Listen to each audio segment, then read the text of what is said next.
Ajmo srčano, ova je bilo pravo, onako slavonsko-brodsko.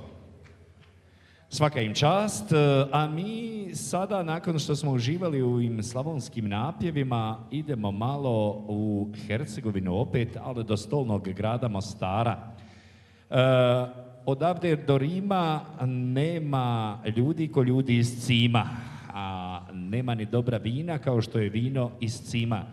A ne samo da u Cimu ima i vina i da su poznati sve do Rima, nego su itekako poznati kad je u pitanju tradicijska baština i folklor.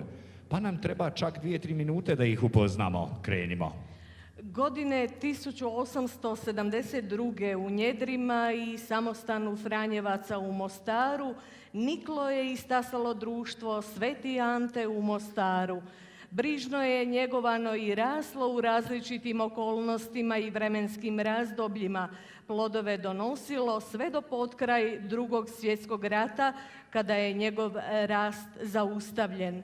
Godine 1993. na tom drevnom stablu društva Sveti Ante u Mostaru od preživjelih grana i ogranaka oblikovala se nova grana pravno ustrojena s mladim izbojcima i grančicama pod imenom Hrvatsko kulturno-umjetničko društvo Sveti Ante Cim iz Mostara.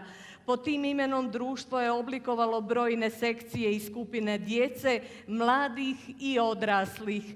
Hrvatsko kulturno-umjetničko društvo Sveti Ante Cim Mostar njeguje i čuva tradicionalno kulturno blago hrvatskog naroda Mostara i okolice, njegove običaje, pjesme i igre, nošnje i glazbala, kao i folklor susjednih nam država i naroda.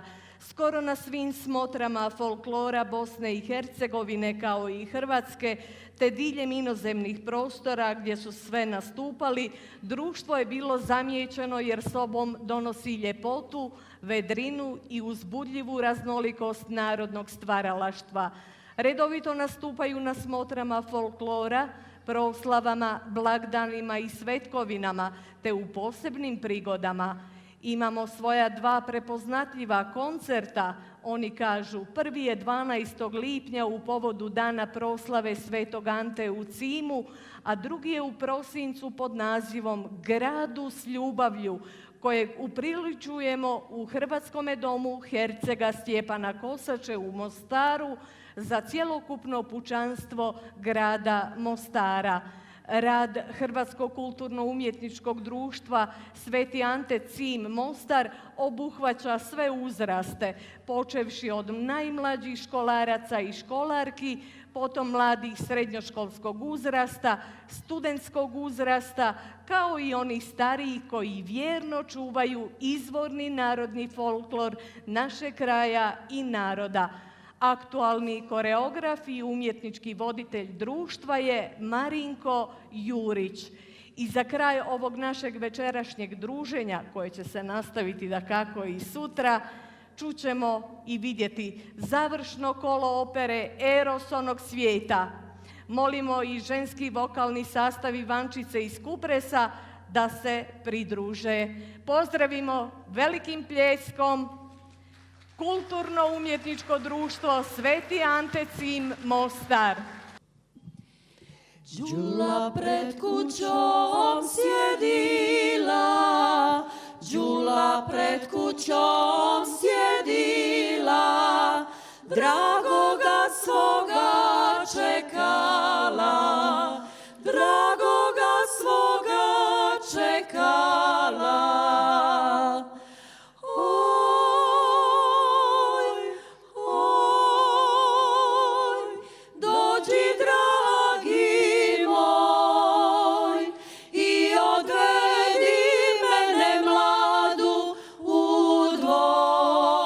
Svoj.